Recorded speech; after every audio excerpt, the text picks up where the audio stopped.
Welcome again students. और बच्चों इस वीडियो में हम डिस्कस करेंगे worksheet 33 for class 10th, subject है साइंस। और ये वर्कशीट आपकी 18 सितंबर 2020 के लिए शेड्यूल की गई है। और हमारा चैप्टर यहाँ पर कंटिन्यू है, chapter 3 metals and non metals. Last worksheet में हमने मेटल्स नॉन मेटल्स की फिजिकल प्रॉपर्टीज का कंपैरिजन पढ़ा था और जो केमिकल प्रॉपर्टीज है मेटल्स की वो कंटिन्यू है। So now let's start. Reaction of metals with acids. So metals react with dilute acids. It will form salt plus hydrogen. ये रिएक्शन आपने जब सेकंड चैप्टर पढ़ा एसिड एंड बेसिस का, तब भी आपने ये रिएक्शंस जो है की हुई हैं। So these reactions are very easy for you.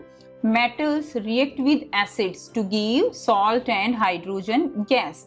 सो देखिए, like sodium react with hydrochloric acid, it will form sodium chloride plus hydrogen gas.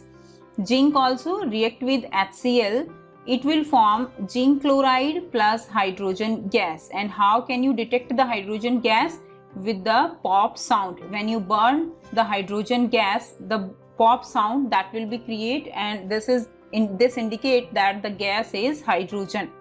Now next is copper does not react with dilute HCl, as there will be no reaction between copper and hydrochloric acid. Why? Because copper is a less reactive metal than hydrogen. Okay, ये reactivity series है बच्चों, और इसमें जो copper है वो hydrogen से कम reactive है, इसलिए ये हाइड्रोक्लोरिक एसिड से हाइड्रोजन गैस उसको नहीं निकाल पाता। So copper can not replace the hydrogen in HCl to form CuCl2. There will be no formation of CuCl2 in case of reaction between copper and hydrochloric acid. Now, hydrogen gas is not evolved when a metal react with nitric acid. Hydrogen gas तभी evolve नहीं होती when a metal react with nitric acid. Okay? Why? Because nitric acid का formula क्या होगा? HNO3. It is a strong oxidizing agent. ये एक strong oxidizing agent है, and it oxidizes the hydrogen produced to water and itself get reduced to any of the nitrogen oxides. जो nitric acid है ये क्या करता है? ये एक गुड ऑक्सीडाइजिंग एजेंट है, यानी ये जो है क्या प्रोवाइड करेगा? ऑक्सीजन प्रोवाइड करेगा। जब रिएक्शन होती है तब क्या होता है कि जो हाइड्रोजन निकलती है विद इन द रिएक्शन, तो ये क्या करता है? उस हाइड्रोजन को ऑक्सीजन प्रोवाइड कर देता है। ओके, और उससे क्या फॉर्म हो जाता है? उससे वाटर फॉर्म होता है, और ये खुद जो है किसी भी नाइट्रोजन ऑक्साइड्स में ये चेंज हो जाता है, लाइक N2O, NO और NO2. Magnesium and manganese, okay, they react with very dilute nitric acid to evolve hydrogen gas. But बच्चों, जो मैग्नीशियम और मैग्नीज हैं, केवल दो ही ऐसी मेटल्स हैं जो बहुत ही ज्यादा डाइल्यूट नाइट्रिक एसिड के साथ रिएक्शन करती हैं and they evolve hydrogen gas. Magnesium plus nitric acid, it will form magnesium nitrate plus hydrogen gas will be evolved here, and this nitric acid it should be dilute.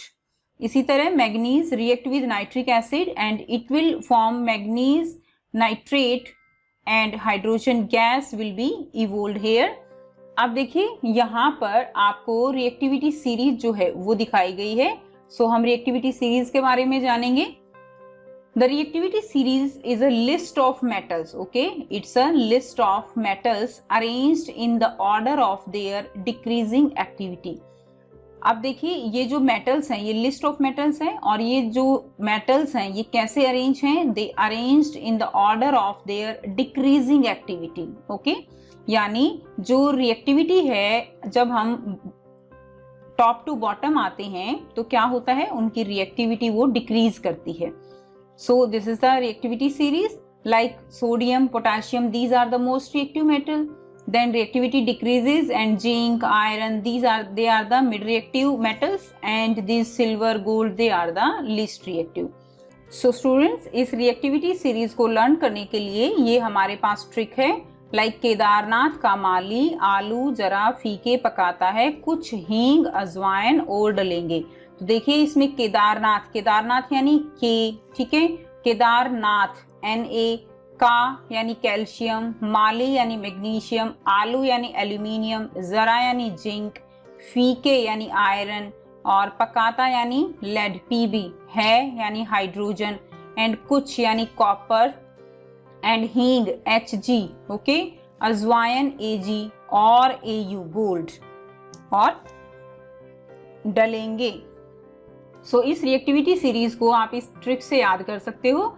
और भी कई सारी trick हैं और जो trick हैं उनका link आपको डिस्क्रिप्शन बॉक्स में मिल जाएगा, वहां पर विजिट करके बच्चों आप जो है ये सारी ट्रिक्स ये लर्न कर सकते हो। इसके अलावा भी ट्रिक्स देख सकते हो और कंप्लीट चैप्टर का लिंक भी आपको डिस्क्रिप्शन बॉक्स में मिल जाएगा। एनसीईआरटी का कंप्लीट चैप्टर है, वहां से आप इस चैप्टर को बिल्कुल एकदम क्लियर डिस्क्रिप्शन के साथ डिटेल के साथ पढ़ सकते हो। अब देखिए इसमें रिएक्टिविटी सीरीज जो है, इसमें जो रिएक्टिविटी है वो क्या कर रही है, डिक्रीज कर रही है। While metals from magnesium to lead can react with acids, okay, यानी जो metals हैं magnesium to lead, they can react with acids. Metals from copper to gold, they are highly unreactive and don't react with any other substance in normal conditions. This is the reason why metals like gold don't get corrode easily and don't form any oxides. So ये जो metals हैं ये कम reactive हैं and इसीलिए ये easily react नहीं करती, and like for example gold जो है वो कोरोड इजीली नहीं होती, as they do not form any type of oxides, while metals such as zinc, aluminium, magnesium, calcium, they can form oxides readily. Hydrogen is a non metal. Hydrogen क्या है बच्चों, hydrogen का place जो है वो specific है। Hydrogen क्या है, it's a non metal but still it has been included in the reactivity series. फिर भी इसको जो है reactivity series में include किया गया है। क्यों include किया गया है?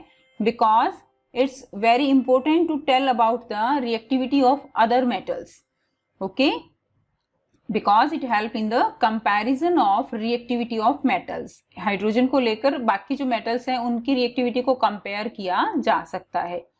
Next is reaction of metals with solution of other metal salt. So metal जो है किस तरह दूसरा जो metal salt है उसके solutions के साथ कैसे react करती है, like metal A plus salt solution of B and salt solution of A and plus B। यहाँ पर क्या हुआ, देखो बच्चों जो metal A है वो salt solution of B जो metal है उसके salt solution से reaction हुई और salt solution of A form हो गया और बी जो मेटल है वो सेपरेट हो गई।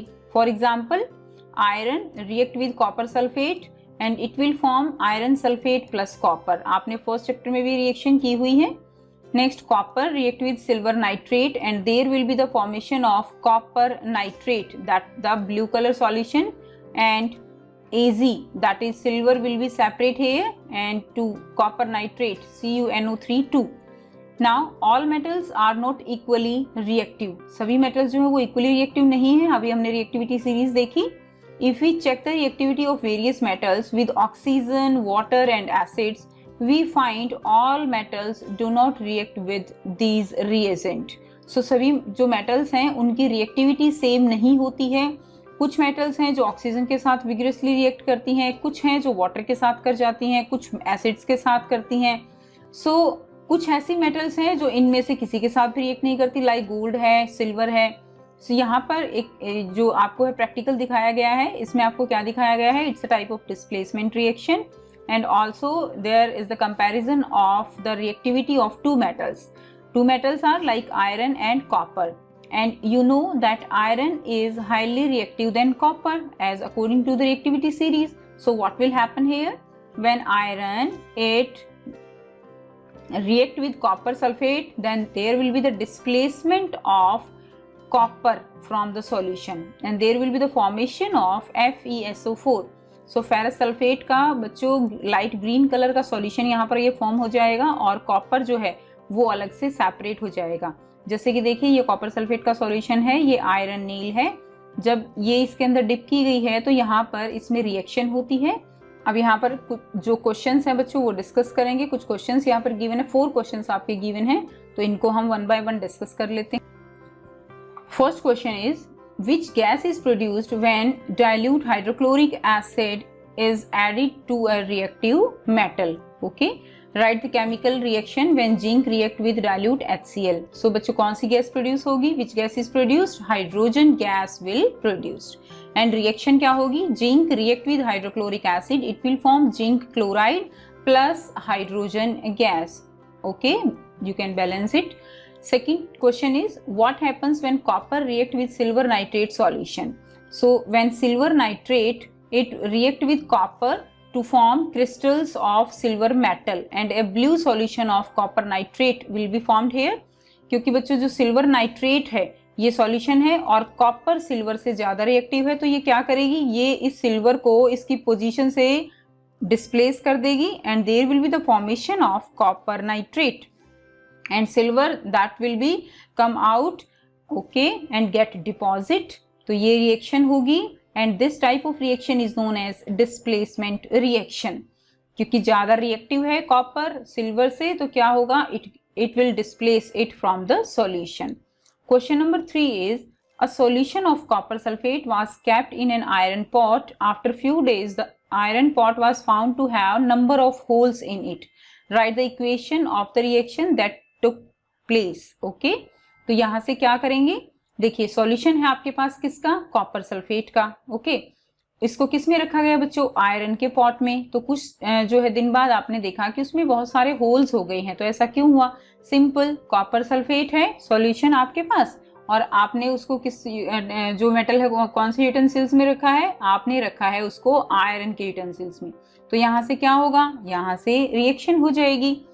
Iron being more reactive than copper, आपको पता है रिएक्टिविटी सीरीज हमने देखी है कि जो आयरन है वो ज्यादा रिएक्टिव है किससे? कॉपर से।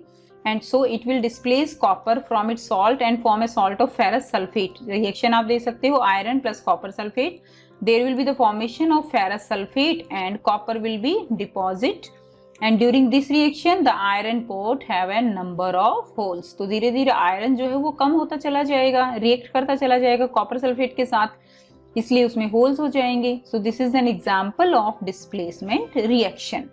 नाउ अब देखिए स्टूडेंट्स, ये है आपका क्वेश्चन नंबर 4। क्वेश्चन नंबर 4 जो है क्या है? आपको एक टेबल गिवन है और इस टेबल में आपको 4 मेटल्स जो है वो दी गई है ABCD। अब यहाँ पर आपको मेटल्स के जो है यहाँ पर सॉल्यूशन गिवन है, salts, iron sulphate, copper sulphate, zinc sulphate and silver sulphate. अब यहाँ पर जो मेटल हैं इनकी रिएक्टिविटी दी गई है। इन जो सॉल्ट है हमारे पास, ये जो इनका एक्वस सॉल्यूशन जो बनाया गया है वहां से क्या होंगी? इनमें डिस्प्लेसमेंट रिएक्शंस होंगी और यहाँ पर उसी की ऑब्जर्वेशन गिवन है। तो आपको इस ऑब्जर्वेशन की हेल्प से कुछ क्वेश्चंस दिए गए हैं, इनको आपको सॉल्व करना है। फर्स्ट क्वेश्चन क्या है? Which is the most reactive metal. सबसे पहले बच्चों जो हमें ये सॉल्यूशन गिवन है इसमें जो मेटल्स हैं उनकी रिएक्टिविटी हम रिएक्टिविटी सीरीज के बेस पे लिख लेते हैं। सबसे ज्यादा रिएक्टिव कौन है यहाँ पर? Zinc, then iron, then copper and then silver. अब देखिए सबसे ज्यादा रिएक्टिव मेटल आपको बतानी है which is the most reactive metal. तो सबसे ज्यादा रिएक्टिव कौन सी होगी? जो जिंक सल्फेट से जिंक को डिस्प्लेस कर देगी। बट यहाँ पर कोई भी ऐसी मेटल नहीं है जो जिंक सल्फेट को जिंक से डिस्प्लेस कर दे। ओके, यानी यहाँ पर हम नहीं निकाल सकते, यहाँ पर ऐसी कोई मेटल नहीं है। तो अब हम आयरन को देखते हैं, जो मेटल आयरन को डिस्प्लेस कर देगी इट मीन्स वो अब सबसे ज्यादा रिएक्टिव है। तो आयरन सल्फेट में देखेंगे तो इसमें देखिए ACD के साथ कोई रिएक्शन नहीं है लेकिन B के साथ रिएक्शन है, जिसका मतलब क्या है कि जो B है वो सबसे ज्यादा रिएक्टिव मेटल है। ओके, अब सेकंड क्या है? What would you observe if B is added to a solution of copper sulfate? अगर B जो है सॉल्यूशन कॉपर सल्फेट में डाला जाता है तो क्या होगा? तो देखिए B कॉपर सल्फेट, ये है कॉपर सल्फेट का सॉल्यूशन। तो यहाँ पर कॉपर सल्फेट के सॉल्यूशन में अगर B को डाला जाएगा तो क्या होगा? BSO4 बनेगा। ओके, BSO4 प्लस कॉपर जो है वो निकल जाएगा, क्योंकि B जो मेटल है वो बहुत ज्यादा रिएक्टिव मेटल है और वो कॉपर को इजीली क्या कर देगी? डिस्प्लेस कर देगी। क्योंकि B आयरन को डिस्प्लेस कर सकती है तो ऑब्वियसली कॉपर और सिल्वर को डिस्प्लेस कर ही सकती है। ओके, तो यहाँ से BSO4 plus copper displacement reaction हो जाएगी। सो B will displace copper from copper sulphate. अब देखिए थर्ड क्वेश्चन क्या है? Arrange the metals ABCD in order of the decreasing reactivity. Okay, अब देखिए यहाँ पर आपको ABCD मेटल्स की जो डिक्रीजिंग रिएक्टिविटी है वो आपको लिखनी है। तो सबसे ज्यादा रिएक्टिव तो B हो गई।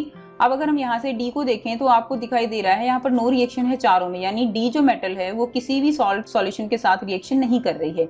इट मीन्स क्या है कि D सबसे कम रिएक्टिव हो गई। ओके अब हम अगर सी को देखें तो सी देखिए 3 के साथ रिएक्शन नहीं कर रही, बट सिल्वर सल्फेट में सिल्वर को डिस्प्लेस कर रही है। इट मीन्स जो सी है वो डी से ज्यादा रिएक्टिव हो जाएगी। और अब हमारे पास बची क्या, ए मेटल।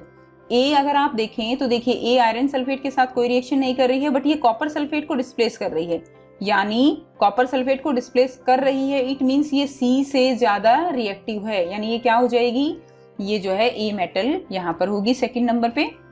तो ये जो है हमारे पास रिएक्टिविटी सीरीज जो है इनकी चारों की निकल गई, जिसको हम डिक्रीजिंग ऑर्डर में यहाँ पर प्लेस कर देंगे। B more reactive than A than C than D, और ये जो B A C D metals है बच्चों ये यही होंगी। बी जो है क्या होगी, zinc, A iron, C copper and A G क्या होगी, सिल्वर हो, ये डी मेटल जो है सिल्वर होगी।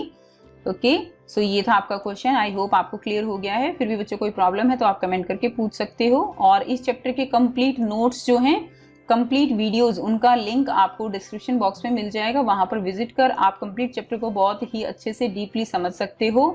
साथ में रिएक्टिविटी सीरीज का लिंक भी आपको मिलेगा कि किस प्रकार आप उनको रिएक्टिविटी सीरीज को लर्न कर सकते हो।